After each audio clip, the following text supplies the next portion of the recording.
La louange est à Allah, le Seigneur des mondes, et je lui demande d'élever le degré, le grade et l'honneur de notre maître Muhammad, alayhi salatu wassalam, et de protéger sa nation de ce qu'il craint pour elle. La mosquée de Al-Ijaba, ou encore appelée la mosquée de Al-Mubahala, ou encore appelée la mosquée de Bani Muawiyah. Rasulullah a prié 2 cycles dans cette mosquée. Donc Al-Mubahala, car le prophète alayhi salatu wassalam a fait une mubahala à cet endroit-là. Et c'est une invocation afin de maudire un groupe de gens. Ils sont venus voir Rasulullah afin de débattre à propos de la religion. Mais le prophète alayhi salatu wassalam avait les preuves et il a gagné le débat.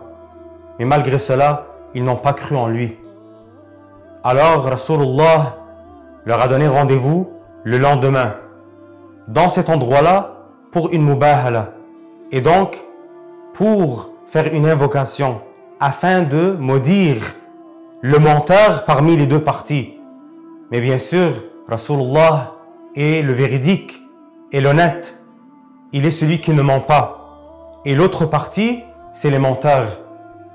Alors quand il est venu le lendemain, alayhi salatu wassalam, avec Ali ibn Abi Talib, et sa fille Fatima, et Al-Hassan et Al-Hussein, l'autre partie n'est pas venue. Il savait que Rasulullah est le véridique et qu'il disait la vérité.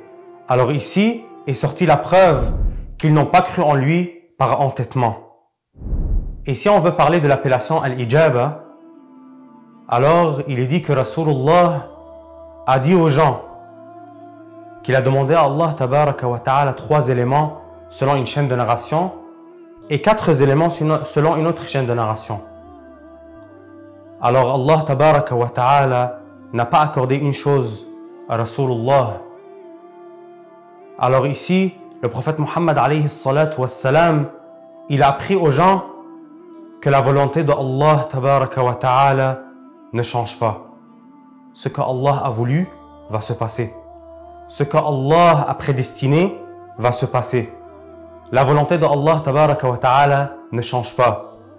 Ni pour une invocation, ni pour une aumône qui est donnée, ni pour un acte d'obéissance qui est accompli. La volonté de Allah tabaraka wa ta'ala ne change pas, et sachez que le changement, c'est un des attributs de la création.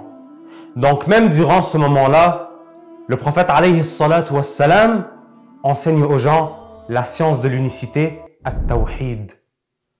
Rasulullah, qui se retrouve par moment à un endroit et durant un autre moment à un autre endroit. Rasulullah dans la mosquée de Al-Ijaba, Rasulullah dans la mosquée de Al-Mubahala, Rasulullah dans la mosquée de Bani Muawiyah. On demande à Allah tabaraka wa ta'ala de nous faciliter la visite de cette mosquée et ainsi on pourra dire, ici a été le bien-aimé.